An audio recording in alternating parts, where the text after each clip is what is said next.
네, 어제 국내 코로나19 신규 확진자 488명 발생했습니다. 일주일 만에 500명 아래로 내려왔습니다. 하지만 주말 또 휴일에 검사 건수가 줄어든 영향이 커서 확산세가 꺾였다 이렇게 보기는 어려운 상황입니다. 한편 화이자에 이어 아스트라제네카 백신도 수급 불안 우려가 나오는 가운데 정부는 오늘 오후 2분기 백신 접종 계획을 발표할 예정인데요. 관련 내용들 백순영 가톨릭대의대 명예교수 김수민 시사평론가와 함께 짚어보도록 하겠습니다. 네, 어서 오십시오. 안녕하십니까. 예. 주말 검사 건수 영향이라고 치더라도 오랜만에 기분 좋은 숫자는 맞는 것 같아요. 일주일 만에 다시 400명대인데 일단 지금의 추세는 어떻습니까? 예, 이 500명 이하로 떨어진 것뿐만 아니라 좀 긍정적인 수치들도 몇 가지는 있습니다. 예. 다만 이 주말이어서 검사 건수가 평일에 반 이하였고 어제는 더 적었었습니다, 네. 사실은. 그래서 지금 양성률이 2.86%, 전일에는 4.08%까지 갔었거든요. 600명 됐을 때. 네. 이 지금 주말에는 항상 이 양성률이 굉장히 높아지는데 현재 지금 좀 긍정적인 것으로서는 뭐 숫자는 적지만 감염 재생산 지수가 1이 넘던 것이 0.99로 떨어졌다는 것이 좀 긍정적이고요. 예. 또 감염 경로 불명도 약간씩은 줄어들고 있다 하는 것. 좀 불안한 부분은 비수도권이 43%, 즉 199명이나 돼서 결국은 서울 수도권보다도 지금은 부산, 울산, 경남 이 지역에 이 확산이 굉장히 심각한 부분이 분명히 있고 이것이 점점 더 늘어날 것으로 보여서 예. 뭐 서울, 경기라고 그렇지 않은 것은 아니지만 사실은 경기 지역에도 이 변이주들이 있어서 전체적으로 봤을 때 이 서울, 경기 지역과 부울경의 이 경남 지역의 이 변이주들이 과연 어떻게 될 것인지 이 부분이 이 확산을 막는 것이 관건으로 보여서 예. 지금 이 숫자가 중요한 것이 아니라 이 확산세가 얼마나 빨리 나올 것인지 이걸 얼마나 줄일 수 있는지 그것이 더 중요한 시기라고 보겠습니다. 예. 부울경의 변이 바이러스 문제도 있고 비수도권 40% 확진자. 지금 정부가 오늘부터 다시 3주 동안 지금의 단계를 유지하는 거잖아요. 5인 이상 집합 금지도 해당되고 수도권 2단계, 비수도권 1.5단계. 근데 지금 지역은 이렇게 비수도권이 확진자가 나오니까 자체적으로 2단계를 하는데도 꽤 나오던데요. 네, 전체적으로도 뭐 비수도권하고 수도권 간의 비율 차이가 별로 크지 않은 상황인데 특히나 동남권 이쪽에서 확진자 수가 비교적 많기 때문에 부산, 울산, 경남 이 일대에서는 2단계 수준의 거리두기를 적용을 하는 곳들이 있습니다. 일단은 부산, 울산, 김해나 경산 일부 이쪽에서는 2단계가 연장이 되는 그런 상황까지 놓여져 있고요. 그리고 진주, 사천 이 경남 지역에서도 2단계 연장이 되고 있고 또 이제 양산 같은 경우는 2단계로 격상이 되고 있는 그런 상황입니다. 예. 그 상황이 지역도 이렇게 많이 발생하면 전체적으로 2단계를 해야 되지 않느냐 이런 목소리도 있는데 그렇게 결정하기 쉽지가 않은가 보죠. 네, 일단은 거리두기를 뭐 기초 지자체 단위별로 적용을 할 수도 있거니와 네. 현재로서 또 경남, 부산 이쪽하고 뭐 전남이나 경북이라든지 이쪽하고 또 확진자 수에 어느 정도 또 차이가 나고 있기 때문에 이것은 이제 2단계로 빨리 가야 되는데 이 지역만 가고 있다라고 보기보다는 아직까지 비수도권이 전반적으로 2단계로 갈 만한 상황은 아닌데 예. 조금 더 심한 지자체에서 먼저 선도적으로 2단계를 가고 있다. 이 정도로 이해를 하시면 될 것 같습니다. 네. 예. 그런데 5월에는 사실 어린이날도 있고 어버이날도 있고 또 가족 모임이 늘어날 가능성이 좀 있어서 거리두기 단계를 현 수준으로 유지해도 괜찮은 걸까요? 글쎄요, 지금 뭐 현 수준이 아니라면은 2.5단계 격상 뭐 큰 효과는 뭐 이미 없어 보이기 때문에 네. 현 수준을 유지하는 것만 해도 다행인 것으로 보이고 지금은 약간 감소 추세입니다. 지난주에는. 예. 근데 앞으로도 감소 추세라고 좀 예상하기는 어려운 부분들이 분명히 있지만 다행스러운 것은 며칠 전까지만 해도 또 이 위중증 환자가 많이 늘었었어요. 네. 174명까지 올라갔었는데 지금 최근에 이틀 동안 줄어서 지금 164명. 사망자 수도 상당히 안정세를 유지하고 있기 때문에 이 치명률은 계속 떨어져서 거의 하루에 뭐 0.1%, 0.01%씩 떨어져서 1.48% 정도. 최근으로만 하면은 아마 0.5%가 안 되는 것으로 보입니다.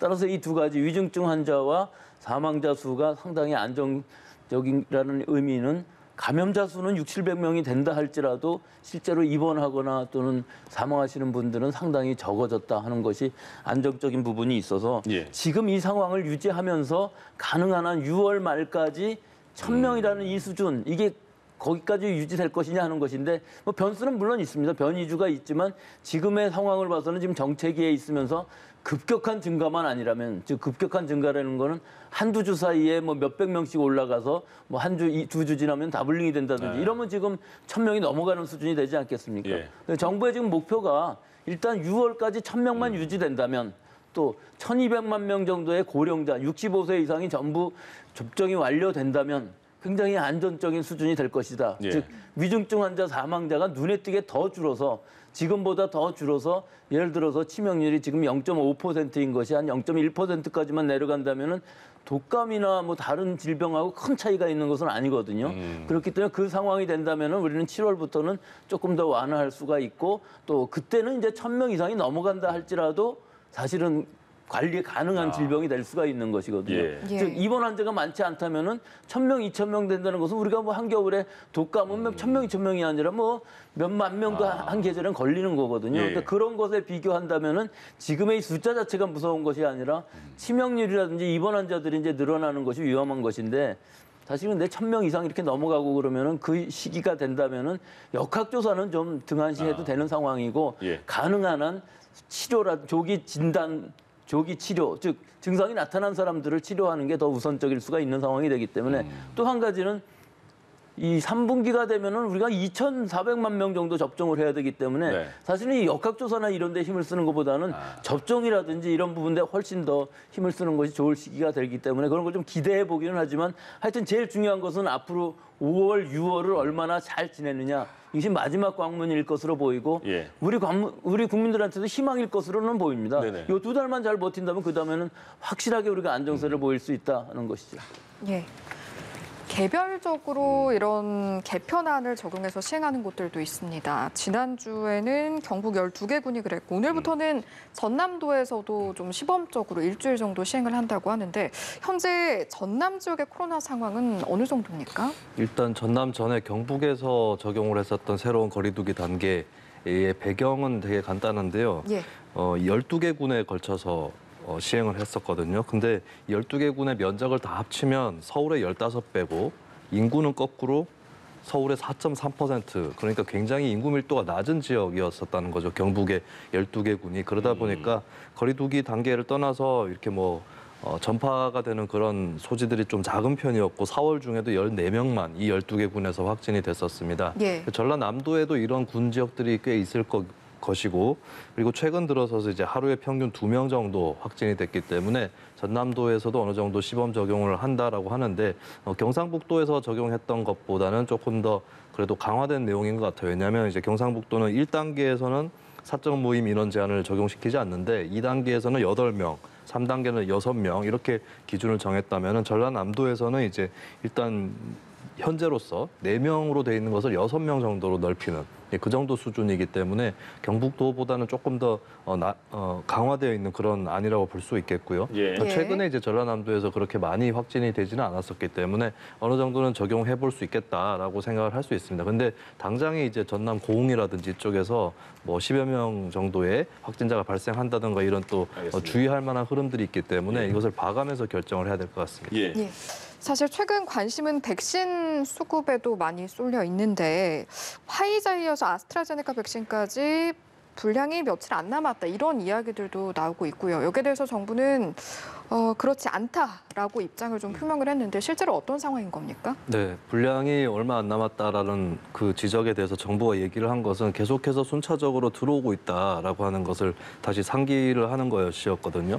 예를 들면 이제 4월 26일까지 한 387만 회분이 들어왔고 또 4월 마지막 주부터 5월 말까지 484만 회분 또 6월에 938만 회분 이렇게 계속 들어오는 것이고 또 이제 이런 식으로 해서 상반기에 이제 1,800만 회분이 들어오는 것인데 매주 정기적 요일에 순차적으로 계속 도입이 되는 것이다. 지금까지도 그래 왔고 앞으로도 그럴 것이다라고 하면서 이제 홍남기 부총리라든지 정부에서 해명 겸 반론을 내놓은 것이죠. 예. 오늘 오후에 그리고 정부에서 2분기 백신 접종 계획을 좀 발표한다고 하던데 좀 발표 난 뒤에는 어떤 불안감이 좀 해소가 될까요? 뭐 접종 계획인 것이고 또 얼마 전에 또 추가로 계약을 해서 발표를 했는데 사실 이 부분은 이제 당장의 어떤 수급에 지장이 있는 거 아닌가라고 하는 그런 국민들의 불안감 때문에 있는 것이죠. 그래서 이제 정부에서는 일단 계획을 밝히고 이게 계속해서 진행이 된다, 또 추가로 계약을 했다라고 그렇게 얘기를 했지만은 사실은 어느 정도는 시간이 지나야 될 것 같아요. 시간이 조금 더 지나면서 실제로 순차적으로 계속해서 들어오고 있구나라고 하는 그 신호가 국민들한테 전달되면은 그럴수록 이제 거기에 비례해서 좀 국민들의 불안감이라든가 이런 것들이 불식되지 않을까 그렇게 전망을 해볼 수 있겠습니다. 예. 그러니까 접종을 좀 조율하기 위해서 2차분을 1차분으로 당겨서 많은 분에게 1차분 먼저 마치겠다. 그리고 2차분은 추후에 들어오는 대로 접종을 하겠다. 그래서 지금 정부에서도 1차분 접종 시기와 2차분 접종 시기가 좀 달라질 수가 있다. 이런 말이잖아요.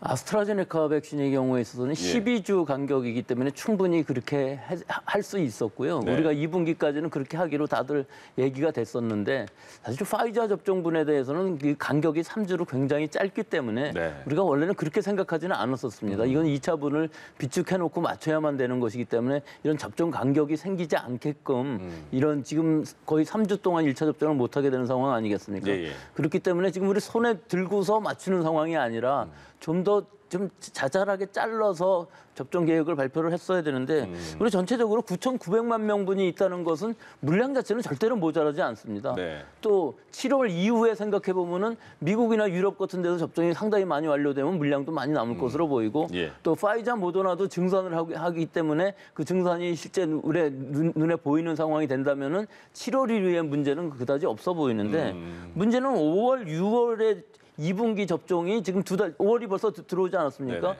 그럼 2달 동안의 접종을 받아야 되는데 아직까지도 그 접종 대상의 일정이 확실치가 않다는 것이죠. 특히 중요한 부분은 65세에서부터 74세가 굉장히 중요한 연령대거든요. 지금 사망률이라든지 위중증 환자가 줄어들고 있는 것은 사실은 75세 이상도 맞고 요양병원에서 접종이 대부분 끝났기 때문에 그런 것인데 예. 여기 이제 제일 위험한 부분이 65세에서 74세까지가 접종이 빨리 이루어지지 않으면은 이것을 줄일 수가 없는 것인데 5월 말까지도 아직 일정이 확실하게 되어 있질 않아요. 예. 그래서 우리 국민들이 불안한 건 그거죠. 일단 5월, 6월에 65세에서 특히 74세 또 나머지 응급 인력들이라든지 여러 1차 대형 요원이라든지 다 맞기는 했습니다마는 젊은 층에서 맞는 상황에 있어서도 내가 아스트라제네카 백신을 맞는다 하는 것이 지금 우리 국민들한테는 불안한 부분들이 분명히 있어요. 예.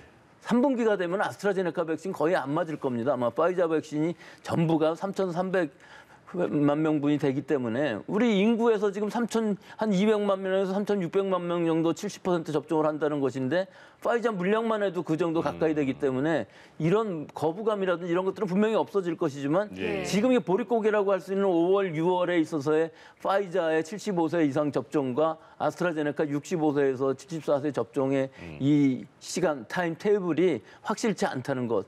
또 이번 주에 내일 모레 지금은 파이자 물량이 들어오기는 하는데 예상으로는 43만 회분 정도 들어올 것으로 예상은 되지만 예. 내일 모레 일인데도 아직도 모르고 있기 때문에 뭐 방역 당국에서는 알고 있겠죠.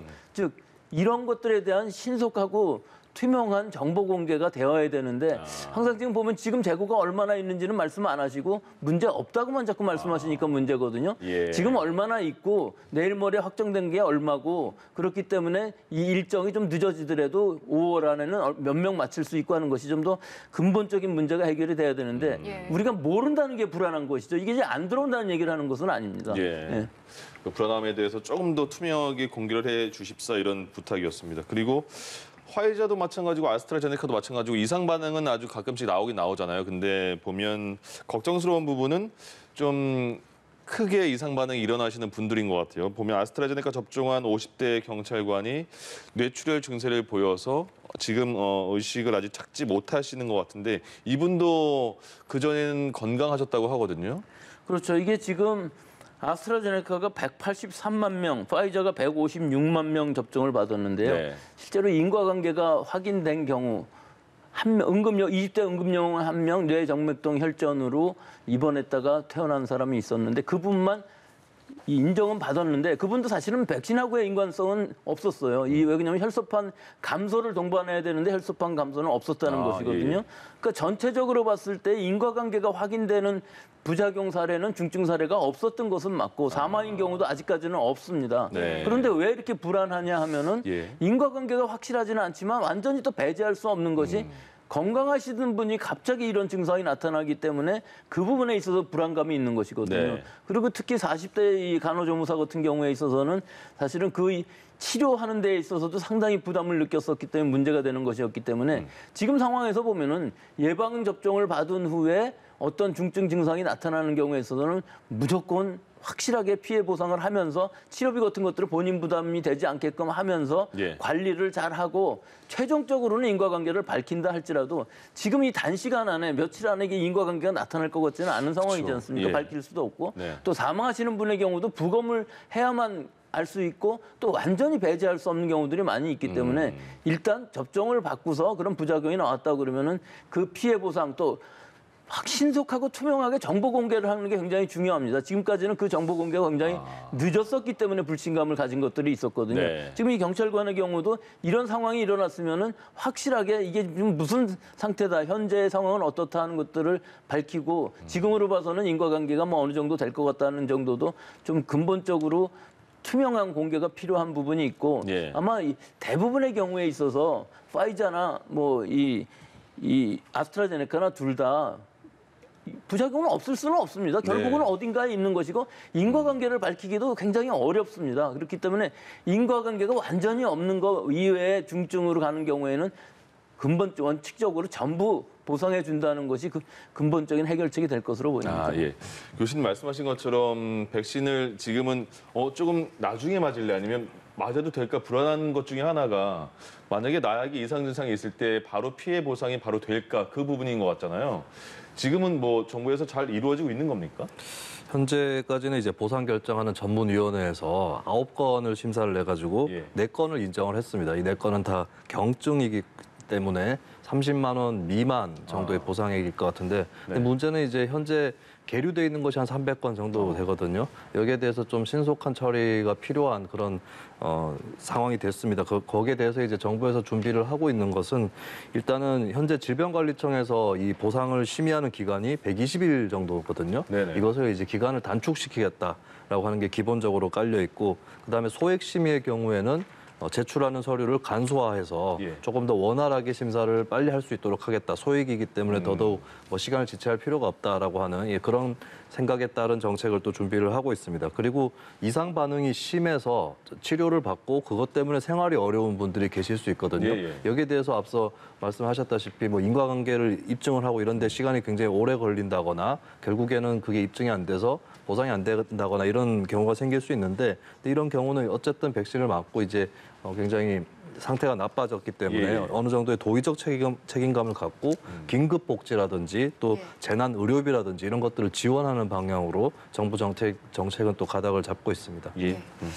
변이 바이러스 이야기도 한번 해보겠습니다. 현재 울산 지역 상황이 좀 우려가 되는데 지난주까지만 해도 아직은 우세종은 아니다 이런 의견이 많았어요. 현재 상황은 어떻습니까? 네, 영국발 변이가 한 전파력이 1.7배 정도 되는 기존의 바이러스에 비해서 더 치명적인 그런 힘을 갖고 있는 그런 바이러스인데 울산 같은 경우에 여러 사례에서 발견이 되고 있고 특히 이제 집단 변이 감염 사례 38건 중에서 32건이 영국발 바이러스로 또 확인이 됐습니다. 그래서 지난주까지는 이제 당국에서 뭐 아직까지 변이 바이러스가 우세종은 아니다라고 판정을 했었는데 현재로서는 조금 더 이렇게 우세종일 가능성에 대해서 더 재검토를 하고 좀 손을 들어주는 그런 분위기로 일단 가고 있는 것이고 예. 일단은 뭐 이 사례에서 볼 수 있듯이 변이 바이러스는 뭐 남의 나라 일만은 아니다라고 하는 것을 분명하게 좀 인식을 할 필요가 있겠습니다. 예. 교수께서 보실 때는 울산을 포함해서 그 일대 현재 변이 바이러스 확산세 상황 좀 어느 정도로 평가를 하십니까? 예, 이게 한참 됐습니다. 지금 울산에서 9% 정도를 조사해봤더니 89%가 영국 변이주였다 하는 것인데 예. 이것은 결과로 나온 것이고요. 이게 일주일에 한 번 정도 샘플을 보내거든요. 이게 좀 더 근본적으로는 전체적으로 부산, 울산, 경남 지역에 얼마나 있는지를 좀 더 자주 분석을 해야 될 부분들이 분명히 있고요. 예. 이미 우세정이 되어 있는 것으로 보여요. 그쪽에서는. 근데 문제는 그 지역뿐만 아니라 경기 지역에서도 김포 지역이라든지 이런 데 상당히 많은 변이주들이 나왔었거든요. 근데 우리 방역 당국에서 좀 아쉬운 부분은 이걸 좀 더 많은 분량을 해야 됩니다. 지금 외국의 경우들도 대부분 30, 40%까지도 변이주인지 아닌지 분석을 하고 있거든요. 예. 근데 우리는 지금 일주일에 한 번씩 발표를 하는데 그 숫자가 확실치 않고 또 전국적인 단위에서 보면 알 수가 없어요. 그렇기 때문에 이 방법은 간단한 방법으로서도 진단을 할 수 있는 방법이 있기 때문에 네. 지자체, 적어도 도 단위 정도에서는 변이주가 우리 도에 얼마나 있는지를 거의 매일 모니터링할 수 있는 시스템이 돼야만 되고 예. 일단 집단 발생이 발생됐다면 무조건 거기는 변이주인지 아닌지를 찾아봐야 됩니다. 그것이 신속하면 할수록 확산을 막을 수 있기 때문에 예. 지금 아까 말씀하신 것처럼 1.7배의 확산세라는 건 확산세만의 문제가 아닙니다. 한번 확산이 되게 되면은 여러 가지 부담이 될 수가 있고 우리 방역 통제가 듣지 않는 것이거든요. 예. 우리 지금 방역의 최대의 목표는 이 변이주 확산을 얼마나 막느냐는 것에 먼저 가야 됩니다. 그렇기 때문에 전체적인 역학조사보다도 변이주의 확산을 얼마나 모니터링할 수 있느냐가 관건인 것으로 보이는데 예. 지금 현재의 상황을 보면 이 부분이 좀 해이하는 부분이 있지 않나. 즉 방역 당국에서도 지난번에 말씀하실 때도 보면은 이 변이주의 무서운 점을 아직 잘 인식하고 있지 못하신 것으로 보이는 것이 우리가 대표적으로 일본만 보더라도 예. 두세 달 사이에 저렇게 통제 불가능한 상황까지 가는 거거든요. 예. 우리가 그렇게 되지 않으려면은 통제 가능한 시점에서 확실하게 막아야 되는 부분이 있는데 그 부분이 좀 아쉬운 부분이 분명히 있습니다. 그러니까 지금은 부울경, 특히 울산을 중심으로 변이주의 걱정을 많이 하고 있는데 문제는 확산이 어느 지역까지 됐느냐 그것도 굉장히 중요한 문제인 거잖아요. 그러니까 우리나라가 지금 일일 생활권이기 때문에 예. 부울경, 경남 지역에서부터 뭐 그 이외의 지역으로 넘어가는 거는 사실 뭐 하루 이틀 쌓이면 전부 확산이 될 수 있는 상황들이 될 수가 있는데 예. 경기 지역에 과연 지금 얼마나 변이주가 있는지에 대한 것, 또 기타 변이주가 캘리포니아 변이주가 굉장히 많이 있거든요. 지금 우리나라에 예. 그 캘리포니아 변이주라는 것들도 얼마나 분포되어 있는지 좀 더 자세하게 모니터링할 필요가 지금 있다는 것이죠. 예, 예. 지금 인도 코로나 확산세가 굉장히 심하죠. 그래서 인도의 그 일반 운송은 하지 않는데 네. 인도에는 우리 교민을 태우기 위한 그런 운송은 부정기적으로 이루어지는 거잖아요. 그렇습니다. 지금 그러면 예전에는 그런 해외 교민들이 우한 교민들도 입국하면 자가격리 시설을 따로 만들었는데 이번에는 그럼 어떤 그런 조치가 있는 건가요? 이게 코로나19 초창기 때는 여러 가지 뭐 공포 같은 것도 있고 예. 뭐 거기에 대처해본 경험들이 많지 않기 때문에 일단은 이제 정부에서 좀 오랫동안 격리 수용을 하는 그런 쪽으로 갔는데요. 이번에는 이제 입국 후에 한 1박 2일 정도 일단은 정부 시설로 들어가서 네. PCR 검사를 또 받습니다. 그 PCR 검사를 1일 내로 받아야 되는데 여기서 양성이 나오면 뭐 계속해서 책임을 져야 될 문제겠지만 예. 음성이 나올 경우는 본인이 원래 거주하시던 시설이라든지 개인적으로 마련한 시설 쪽으로 일단은 가셔서 그다음부터 자가격리 과정을 소화하시고 이제 격리 예. 해제 전에 PCR 검사 한 번 더 받는 수준으로 예전보다 이제 정부 시설에 격리하는 그런 부담은 좀 낮아졌다라고 예. 이번 대처 방법은 그렇다고 볼 수 있겠습니다. 예전에 우한에서 올 때도 일부 그 우리 국민들이 막 프랜카드 붙여놓고 좀 안 좋은 소리도 많이 네네. 썼잖아요. 근데 이번에도 그런 분들이 간혹 계신 것 같아요. 네. 어떻게 해야 되죠? 근데 그때도 결국에는 뭐 그 시설 같은 것들 반대하시던 분들이 결국에는 이제 정부에서 추진을 할 때는 예. 뭐 그냥 열어주시거나 어쩔 수 없다라고 받아들이셨는데 네. 지금은 이제 코로나19의 여러 상황을 걸쳐서 우리가 대비를 해왔었고 했기 때문에 그런 현상은 예전보다는 훨씬 낮아지지 않을까. 그리고 현재도 좀 불안해하시는 분들도 그 불안이 꼭 오래 간다는 법은 없다. 그렇게 전망을 해봅니다. 예. 백신은 정부에서 이제 7월 달까지 백신 그 일일 확진자가 1,000명 안쪽으로 되면 좀 새로운 거리두기 개편안을 시작할 것이다 이렇게 말을 했잖아요. 1,000명을 아까 잠시 말씀해 주셨지만 일각에서는 지금 5, 6, 700명도 좀 많다고 생각하는데 정부가 1,000명을 기준으로 한 거는 너무 많은 거 아니야? 이런 걱정하는 분도 계실 것 같아요. 어떤 설명이 필요할까요? 예, 근데 뭐 전 세계적인 이 확산세를 보면은 우리나라는 굉장히 방역 통제가 잘 되고 있는 상황이라고 볼 수가 있죠. 네. 원래 거리두기 단계를 완화하는 것을 4단계로 했을 때에는 1,500명 수준이 아니었습니다. 363명 이렇게 해서 네, 예. 10만 명당 0.7명이었었는데 지금은 10만 명당 1명 정도 수준으로 해서 500명까지는 1단계고 뭐 거의 여러 가지 방역 통제가 없습니다. 그다음에 네. 2단계가 500명 이상, 그다음에 1,000명 이런 상황이 되는 것인데 지금 상황으로 봤을 때는 그 충분히 가능할 것으로는 보입니다. 네. 다만 이제 우리가 1,000명이라는 수준에서 과연 어떻게 될지 아직 우리는 상상이 안 가죠. 1,000명 그럼 굉장히 많은 수일 그렇죠. 것으로 보이기는 하는데 거기서 제일 중요한 부분이 1,000명이 생겼더라도 입원 환자가 많이 안 생긴다면 분명히 안심할 수 있을 겁니다. 네. 근데 아직은 우리가 현실로 닥친 것이 아니기 때문에 상상은 안 가지만 지금 기대하기로는 1,000명까지 가던 2,000명까지 가던 좀 더 많아진다면은 좀 더 역학조사를 안 한다면 좀 더 많아질 수는 분명히 있습니다. 예. 하지만 이게 관리 가능한 질병으로 우리가 코로나19를 할 수 있느냐 하는 건 뭐 전 세계적으로도 우리가 유일할 수 있을 것 같이 보여요. 예. 이렇게 우리는 관리를 한 나라가 없기 때문에 외국의 경우에 있어서는 접촉자를 이렇게 다 찾아내지 않았었거든요. 근데 7월 이후에는 제가 제일 많이 기대하는 바로는 네. 역학조사를 좀 안 해도 된다 하는 부분이 굉장히 좋을 것 같이 보이는데 백신 영향으로요? 백신 영향이 물론 맞죠. 예. 1,200만 명 맞히고 나면은 65세 이상은 감염이 거의 안 될 것으로 보이고 감염이 되는 사람들이 있다 할지라도 일단 백신을 맞았다 하면은 중증으로 안 가기 때문에 예. 피해가 굉장히 줄어들 것이죠. 그다음에 이제 확산세라는 건 젊은 사람들 사이에서는 접종을 안 받은 사람이 많다면은 확산세는 굉장히 커질 수밖에 없습니다. 활동력이 강하기 네네. 때문에. 하지만 가볍게 걸리고 넘어가고 아픈 사람들은 입원하게 되면은 입원해서도 중증으로 안 간다면은 예. 상당히 우리가 안심할 수 있죠. 그러면 역학조사라는 게 큰 의미가 없어지는 겁니다. 확산은 막지 않되 예. 결국은 입원 환자라든지 중증 사망이 거의 억제된다면은 그것이 제일 희망적이라고 볼 수가 있고 우리는 그걸 기대하는 것이죠. 네, 저희가 백신 접종 이야기도 앞서 했었고 또 변이 바이러스 이야기도 했었는데 변이 바이러스 백신 개발 상황과 관련해서는 현재 어느 정도 진행이 되고 있습니까?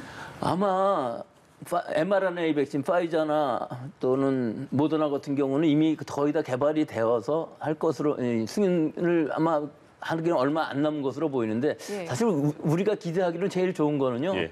노바백스 백신 같은 경우도 이거 변이 개량종 만들기가 굉장히 쉽거든요. 지난번에 대통령하고 말씀하실 때는 독감 백신하고 같이 예. 만드는 게 어떠나 이렇게 얘기를 하셨는데 네. 예. 그거보다는 오히려 지금 남아공 변이주, 뭐 캘리포니아 변이주, 인도 변이주 같은 것들을 한꺼번에 할 수 있는 추가 백신을 같이 만들면 2가, 3가를 만들어서 올 가을, 겨울에 맞출 수 있다면은 우리 지금 미접종이었던 사람들도 다 그 접종 한 번으로 변이까지 할 수 있는 즉 추가 백신은 하는 것이지만 예. 2차 접종은 하지만 추가 백신은 우리는 노바백스를 좀 더 기대해 볼 수 있지 않은가 하는 부분이고요. 다른 아스트라제네카나 이런 것들은 사실은 아데노바이러스이기 때문에 아데노바이러스를 맞고 또 아데노바이러스를 맞으면 효과가 굉장히 줄어들 수가 있습니다. 그래서 네.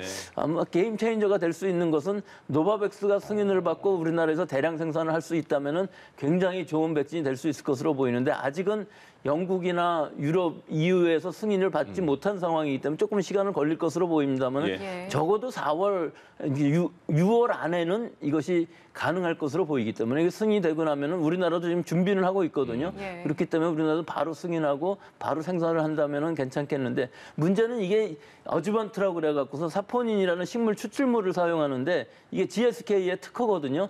이 원료 물질이 굉장히 부족할 수 있다는 것입니다. 그래서 근본적으로는 이 물질을 얼마나 잘 확보할 수 있느냐 이것이 관건으로 보이기는 하는데 예. 아마 이런 문제는 아마 간단히 해결될 수 있는 문제인 것으로 보이지만 아직까지는 불확실성은 좀 있습니다. 네, 알겠습니다.